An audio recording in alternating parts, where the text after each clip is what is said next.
From Romano Leadership, I'm Oscar Romano. This is Learn, Reflect, Lead. Leadership and DEIA development for mission-driven individuals and organizations. This episode is titled, To School Leaders with Vacancies to Fill. This episode is for you. If you're a school leader with vacancies you still have to fill. If you're a school leader who wants to stay ahead of any potential vacancies. Or if you're an aspiring school leader looking for tips on the hiring process. Today, we're going to talk about areas school leaders can focus on to address their immediate vacancies. Imagine reading something like this, in an email, first thing in the morning. I regret to inform you, I've decided to resign from your organization effective immediately. I've decided to move on to other opportunities. Whew. One of the worst feelings as a school leader is getting that message when you think you're fully hired. Oh wait, it can get worse. It gets worse with additional resignations that seem to keep coming in. As I say, when it rains, it pours.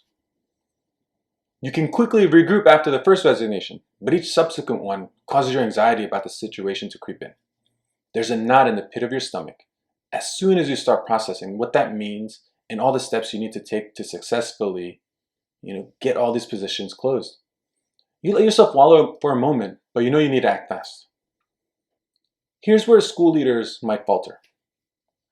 The next steps after receiving a resignation are crucial, but many school leaders falter in these ways. The first way is they might rely on their district HR office to do the hiring work.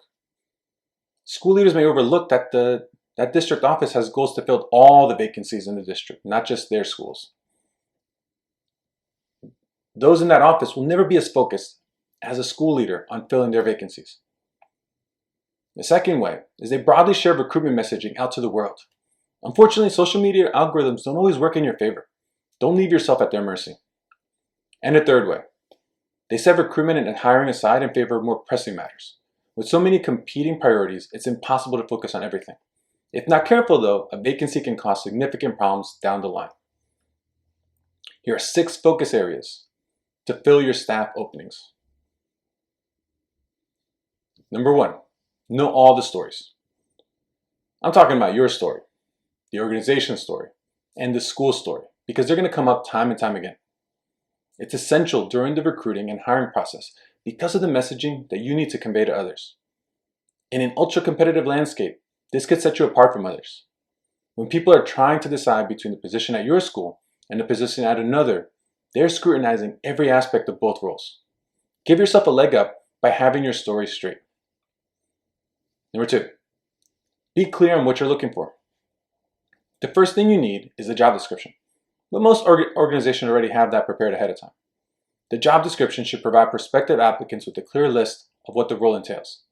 Apart from the job description, it would help if you had a clear picture of the character traits, mindsets, and values you're looking for in a candidate.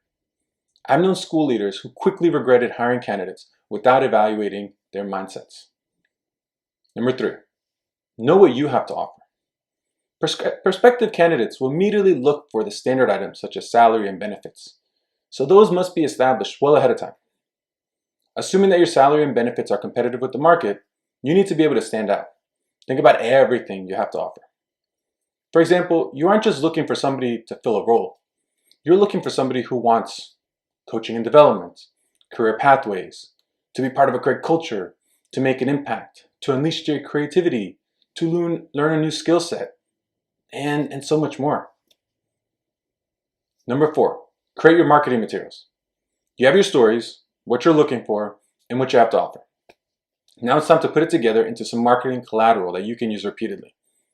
There are 3 types of items that you need to prepare. Social media graphics are easily created using templates from sites like Canva, and these graphics can help your job posting stand out. Email templates are essential, so you can type in email addresses and hit send.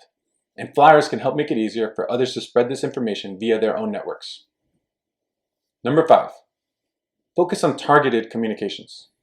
Instead of a broad messaging campaign, aim to be more targeted. Start by asking your staff for referrals. There are tons of statistics about how much faster and smoother the hiring process is when referrals are involved. Send an email that you already created to 5 to 10 people with the request to assist to fill this vacancy. Think of your network, connections with their extensive networks, or specific networking organizations. Post your job opportunity on social media using the templates you've already created. Focus on LinkedIn more than any other social media site. Work on your LinkedIn presence by engaging with other posts, creating posts, and making connections.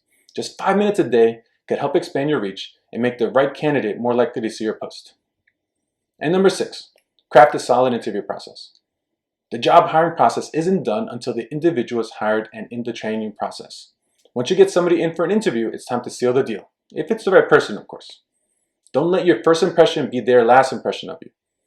Curate an excellent experience for the candidate that begins when they start receiving communications from you and extend throughout the interview process.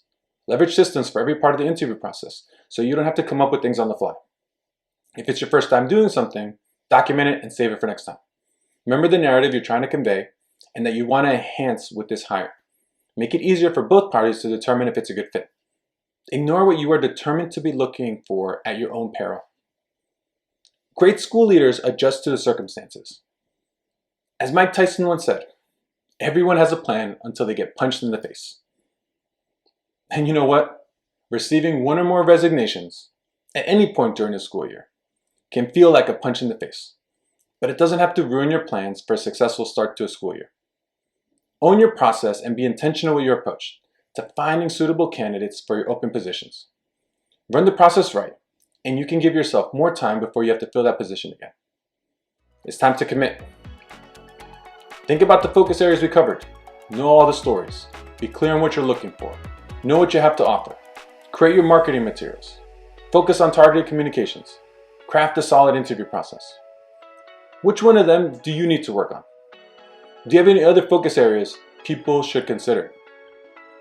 Let me know, and let me know how all this goes. Thanks. That's it for this episode of Learn, Reflect, Lead. Thank you for watching on YouTube or listening via podcast. If you're interested in more, you can find me at romanoleadership.com or connect with me on LinkedIn at Romano Leadership. If you like this episode, please share it with your friends, subscribe, and leave a review. I'm Oscar Romano. Until next time.